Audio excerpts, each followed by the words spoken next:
All right, all you Brussels sprout haters, today we're going to change your mind about Brussels sprouts.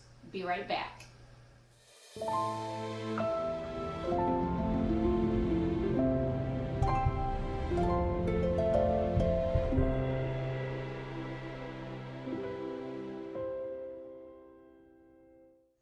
So the Brussels may not be much to look at, and most people think they don't even like them and don't want to try them.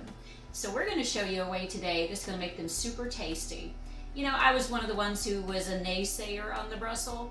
I had never tried them till I was in my 50s, and I didn't really want to, but someone made them so delicious I couldn't pass it up. Today we'll be using Brussels sprouts, garlic, turmeric, cayenne pepper, salt, pepper, cheese, and extra virgin olive oil. All right, so on to the mixture. I've got a couple of cloves of garlic in here, looking yummy. And we're going to add about 1/4 of a cup of olive oil. That's just going to combine all of our ingredients and coat those Brussels sprouts. Do a little bit of salt. There we are. And some black pepper. And a little bit of turmeric. Anytime you can add turmeric to anything, go ahead and do that. It's so good for you. And if you're brave, we're going to add a little bit of cayenne pepper, not too much. There we are. All right. Let's go ahead and give that a good mix. And once we get these Brussels cut up, we're going to coat them, and they're going to be so delish. All right, so just cut the end off of the Brussels, and then carefully go down the middle. There you are, just like that. Super easy. All right, so we get those cut in half. Oh, I can smell it already. That garlic is fantastic. Sea salt, fresh cut, or fresh ground peppercorn, and some cayenne pepper, and it just makes it smell wonderful. So see, that didn't take long. Go ahead and get that mixed up. Get all that goodness on there. And we're gonna pop them in the oven.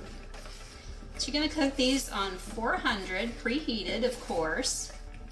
And you're gonna cook them for 20-25 minutes. It just depends on your oven. Just be sure and check them at the 20-minute mark because you don't wanna burn them.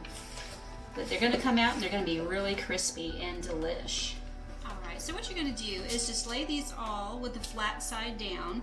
It's really important that you take the time to do this because that's going to keep them from steaming each other, and that's what keeps them crisp. And then you're going to have these little guys by themselves, and they're so tasty. They taste like Brussels sprout potato chips. You know what I mean? So yeah, get those in there.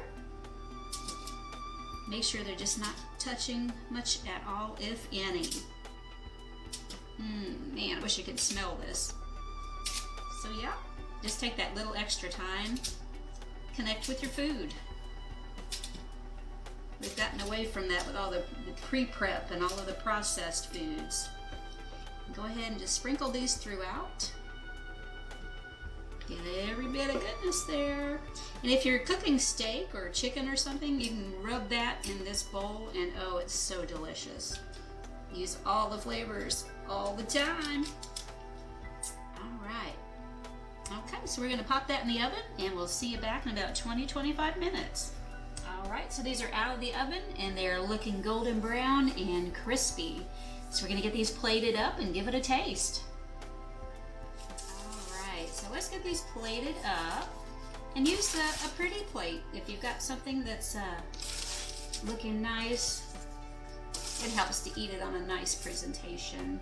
So yeah, here we go.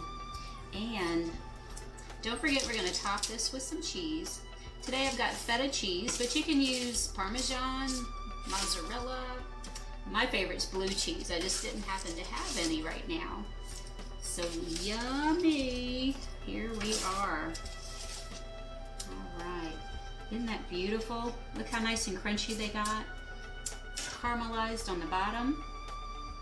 So go ahead and just sprinkle some of this on there. Let it sit for a minute or two. It's gonna get melted up and really, really nice. Sorry about my fingers. All right, so we'll give that a minute or two and that'll be scrumptious. Roasted Brussels sprouts. So try this at home, super easy. They come out crispy and so delicious. Top them with some feta cheese, and I've also added a side of blue cheese dressing. You can add ranch or Parmesan, whatever you like. So give it a try at home and maybe get the kids to eat these. Very good. Well, thank you for joining me. We'll see you next time on Cooking with Nisi.